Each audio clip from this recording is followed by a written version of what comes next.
Bonjour à toutes et à tous et bienvenue dans Écolo ou pas, le podcast qui questionne nos choix du quotidien sous l'angle écologique. Aujourd'hui, je vous propose de se pencher sur une question qui divise. Est-ce qu'il vaut mieux faire la vaisselle à la main ou utiliser un lave-vaisselle ? Je ne sais pas si c'est votre cas, mais personnellement, j'ai déjà été confronté à cette question. Et j'ai souvent entendu que le lave-vaisselle était plus intéressant. Ce qui me questionne parce que même si un lave-vaisselle permet de réduire nos consommations sur l'utilisation, il faut quand même la fabriquer, cette grosse machine.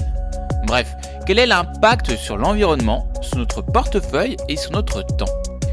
Pour y répondre, on va explorer l'histoire de la vaisselle, puis on analysera l'impact des deux méthodes avant de comparer leurs avantages et inconvénients. Accrochez-vous, c'est parti pour un duel savonneux. Bon, avant d'entrer dans le vif du sujet, faisons un petit détour historique.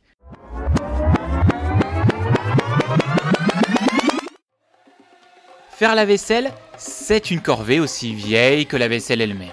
Depuis que les humains ont commencé à utiliser des récipients en argile, en bois ou en métal pour manger, ils ont dû trouver des moyens de les nettoyer. Ouais, à l'époque, on ne jetait rien, c'était bien trop précieux. Dans l'Antiquité, on utilisait du sable, des cendres ou même des plantes pour frotter et dégraisser les plats. Le savon, tel qu'on le connaît aujourd'hui, est apparu beaucoup plus tard, avec les premières traces remontant aux Sumériens et aux Romains. Mais pendant des siècles, le lavage de la vaisselle est resté un travail manuel, souvent dévolu aux serviteurs ou aux femmes dans les foyers. Ces sociétés patriarcales. D'ailleurs, petite parenthèse, actuellement, concernant les tâches ménagères, la majorité des Françaises, 57%, déclarent toujours en faire plus que leur conjoint, contre 37% qui disent en faire à peu près autant, et seulement 8% qui se prévalent d'en faire moins que lui. Le grand tournant a eu lieu au 19e siècle. En 1850, une Américaine nommée Josephine Cochrane, je crois que mon accent est plutôt bon, développe le brevet du premier lave-vaisselle mécanique. Elle n'était pas scientifique, mais elle voulait protéger la porcelaine fragile de sa famille et des maladresses des domestiques. Son invention utilisait de l'eau projetée sous pression pour laver efficacement les assiettes et les couverts. Ce premier lave-vaisselle était actionné manuellement et principalement destiné aux hôtels et aux restaurants.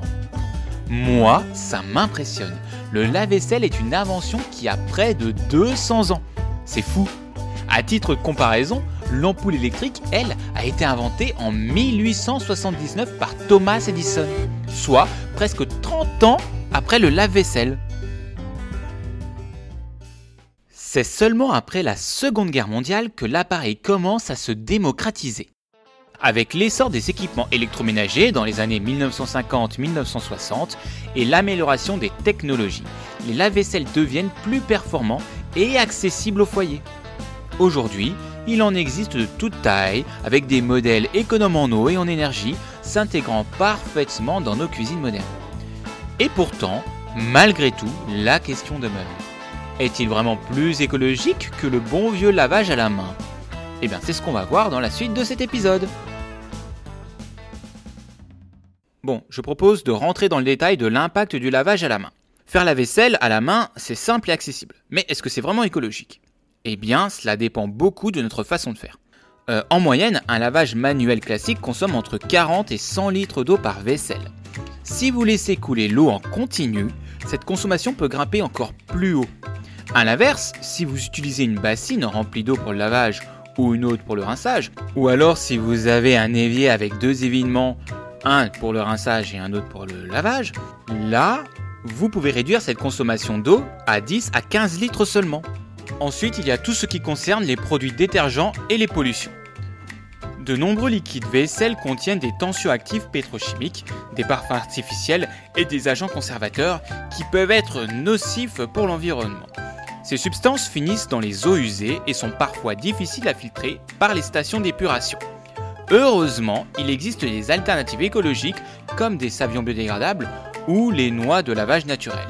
En ce qui concerne la consommation d'énergie, eh bien, contrairement au lave-vaisselle, l'énergie utilisée dépend de la température de l'eau. Si vous faites chauffer l'eau à 40-50 degrés, l'impact énergétique peut être comparable à celui d'un lave-vaisselle en mode éco. À froid, l'impact énergétique est minime, mais le lavage est moins efficace contre les graisses. Un lavage manuel demande plus de temps et d'efforts physiques, c'est normal, surtout après un grand repas. Il peut être relaxant pour certains, mais fastidieux pour d'autres. Personnellement, après un bon repas, à parler entre amis ou avec la famille, j'aime bien faire la vaisselle, avoir les mains dans l'eau chaude. Moi, ça me détend. Surtout si on a parlé politique pendant le repas. Alors, faire la vaisselle à la main, est-il écologique ? En fait, cela dépend vraiment de vos habitudes. Un lavage économe en eau et en produits chimiques peut rivaliser avec un lave-vaisselle. Mais si l'eau coule en continu, l'impact environnemental est bien plus élevé. Bon, on a parlé de l'impact environnemental de la vaisselle à la main. Maintenant, parlons de l'impact environnemental du lave-vaisselle. On pourrait penser qu'un appareil électrique est forcément plus énergivore et polluant que le lavage manuel. Pourtant, les études montrent souvent que le lave-vaisselle moderne est plus efficace en termes de consommation d'eau et d'énergie. Mais pour juger de son véritable impact écologique, il faut regarder tout son cycle de vie et pas seulement son impact lors de l'utilisation. De la fabrication donc, jusqu'à son recyclage. La première étape du cycle de vie d'un lave-vaisselle, c'est sa fabrication et l'extraction des matières premières. La production d'un lave-vaisselle a un impact important car elle nécessite des métaux et des plastiques comme de l'acier inoxydable, du cuivre, de l'aluminium, du plastique ABS, etc. Des composants électroniques, des cartes électroniques, des capteurs, des moteurs, des pompes et des ressources énergétiques pour l'extraction et la transformation des matériaux. L'impact environnemental est assez conséquent parce que l'extraction des matières premières contribue à la pollution des sols, à la déforestation et aux émissions de gaz à effet de serre, donc d'équivalent CO2 liés à la production industrielle. Une fois que le lave-vaisselle est fabriqué, il y a l'étape de transport et de distribution. Après la fabrication, les lave-vaisselles sont transportés par bateau, camion ou avion jusqu'au magasin et aux consommateurs. Ce transport génère des émissions de CO2, surtout si l'appareil est produit à l'étranger. Ce qu'il y a de bon à savoir, c'est que acheter un lave-vaisselle fabriqué localement en Europe, réduit l'impact lié au transport. Ensuite, il y a la phase d'utilisation et donc la consommation d'eau. Un lave-vaisselle moderne utilise entre 6 et 12 litres d'eau par cycle, contre 4 à 100 litres d'eau pour un lavage manuel moyen, pour rappel. Il est donc beaucoup plus économe en eau si on l'utilise bien, avec des charges pleines et en mode éco. En ce qui concerne la consommation d'énergie, un lave-vaisselle consomme en moyenne 0,7 à 1,5 kWh par cycle. En mode éco, la consommation baisse jusqu'à 30% car l'eau est chauffée plus lentement. Pour comparaison, chauffer de l'eau pour une vaisselle à la main peut consommer autant, voire plus, si l'eau est très chaude. Les produits détergents utilisés ont aussi un impact. Les tablettes et liquides pour le lave-vaisselle contiennent des phosphates et des produits chimiques qui polluent l'eau. Certains contiennent des microplastiques qui finissent dans les océans. Heureusement, il existe des tablettes écologiques et biodégradables qui réduisent cet impact. Mon conseil écolo, c'est d'utiliser des produits sans phosphate pour remplir le lave-vaisselle au maximum et éviter le programme à haute température. Et puis, il y a la fin de vie et le recyclage du lave-vaisselle. Un lave-vaisselle, ça dure en moyenne 10 à 15 ans. À la fin de sa vie, il devient un déchet électronique qui doit être recyclé correctement. Certains composants, comme les plastiques, les circuits imprimés et les métaux, sont difficiles à recycler. Heureusement, dans de nombreux pays, les fabricants sont tenus de récupérer les anciens appareils pour un traitement adapté. Donc, que faire pour réduire l'impact en fin de vie ? Pour ça, on peut déjà allonger la durée de vie de l'appareil en le réparant plutôt que de le remplacer. C'est la première solution. Une autre solution, c'est de revendre ou donner un appareil qui est encore fonctionnel. Et puis ensuite, il y a le recyclage. Le recycler via des filières spécialisées en déchetterie ou en point de collecte. Bon, au final, le lave-vaisselle, c'est bon ou mauvais pour la planète ? Il y a des points positifs et des points négatifs. Et oui, vous commencez à connaître mes épisodes. Il n'y a jamais de réponse toute blanche ou toute noire. C'est toujours un mélange de gris en ce qui concerne l'environnement. Là, c'est pareil. En ce qui concerne le lave-vaisselle, les points positifs sont qu'il consomme moins d'eau qu'un lavage manuel classique. Il est aussi moins énergivore, en mode éco, qu'un lavage manuel à l'eau chaude. Et aussi, c'est un gain de temps pour l'utilisateur. En point négatif, on a un impact important lors de la fabrication et du transport. L'utilisation de détergents chimiques va aussi augmenter son impact lors de sa phase d'utilisation, sauf en utilisant des alternatives écologiques. Et le recyclage, son recyclage est complexe en fin de vie. Bon, on a vu l'impact du lavage à la main ainsi que l'impact du lavage avec un lave-vaisselle. Ce que je vous propose, c'est de se poser maintenant la question. Quel est le grand gagnant ?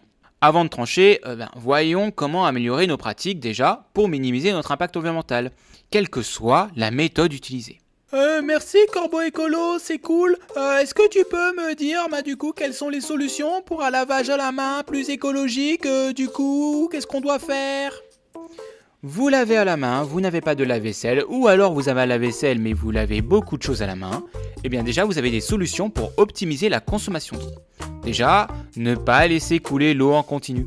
Remplissez une bassine pour le lavage et une autre pour le rinçage. Ensuite, vous pouvez utiliser un débit réduit si un rinçage au robinet est nécessaire. Si vous avez un mitigeur, privilégiez l'eau tiède plutôt que l'eau très chaude pour limiter la consommation d'énergie. Ensuite, il y a le savon. Privilégiez un liquide vaisselle biodégradable, sans phosphate ni produits pétrochimiques. Vous pouvez utiliser par exemple un liquide vaisselle écolabellisé.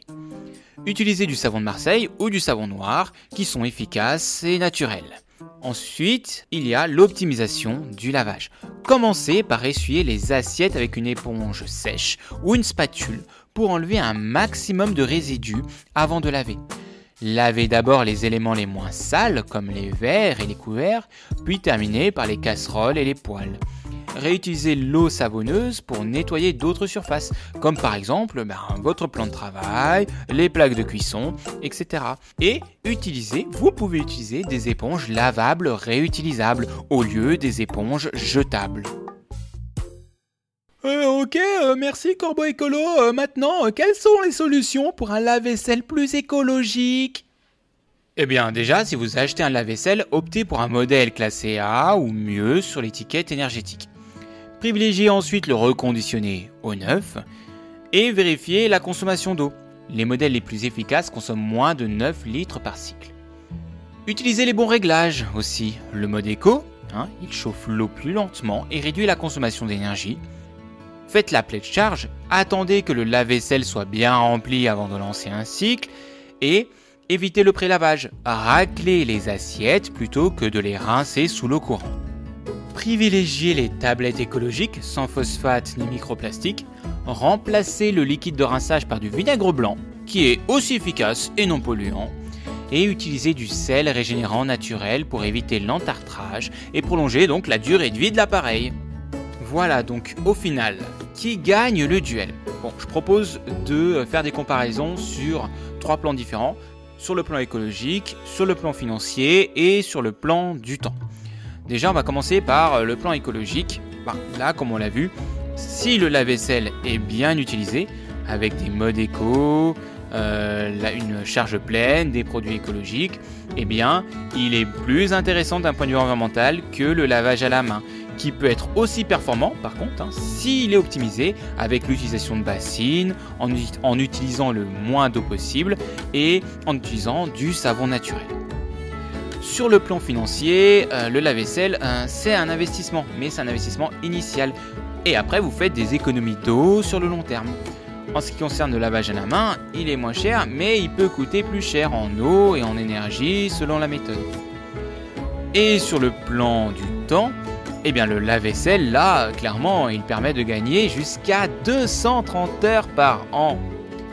Le lavage à la main, c'est plus long, mais personnellement, pour moi, c'est aussi méditatif. Alors, team lave-vaisselle ou team lavage à la main ? Vous l'avez compris, ce n'est pas tant l'outil qui compte, mais la façon dont on l'utilise. Merci d'avoir écouté cet épisode de Écolo ou pas. N'hésitez pas à partager vos astuces et votre avis sur les réseaux sociaux, plus précisément sur Instagram. Et n'hésitez pas à partager l'épisode si ça vous a intéressé ou si ça vous a plu ou si vous pensez qu'un ami ou une amie peut être intéressé par ces informations. N'hésitez pas à évaluer l'épisode sur votre plateforme d'écoute, surtout si l'épisode vous a plu. Et sur ce, je vous dis à vos gourdes des vélos et à bientôt pour un prochain épisode. Et comme sur mes précédents épisodes, je vous propose de nous quitter en musique. Allez, salut!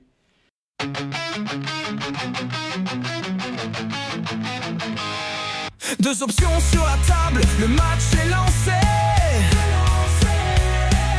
Qui pollue le plus, qui va l'emporter? On gratte les promesses, on démonte les mots. Entre business et planète, qui fait le plus beau? Carbone, déchets, énergie sale. On cherche la faille, on détruit le voile. Derrière les pubs et les beaux discours, on trouve souvent des détours. Un combat, un choix et la vérité.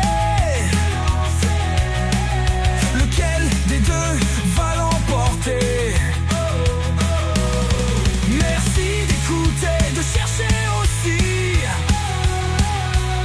On se retrouve bientôt pour un autre défi. Comparons, testons et voyons clair. Entre les lignes, entre la poussière, un vainqueur, pas si certain. Mais on reviendra, on cherche sans fin.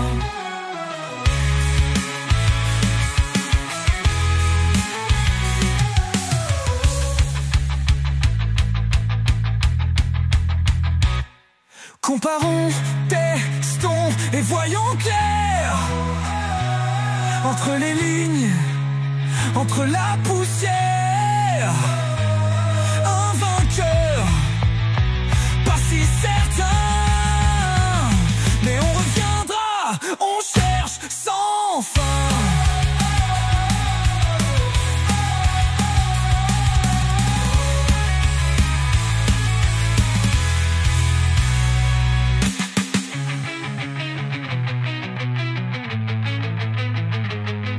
Comparons, testons et voyons clair.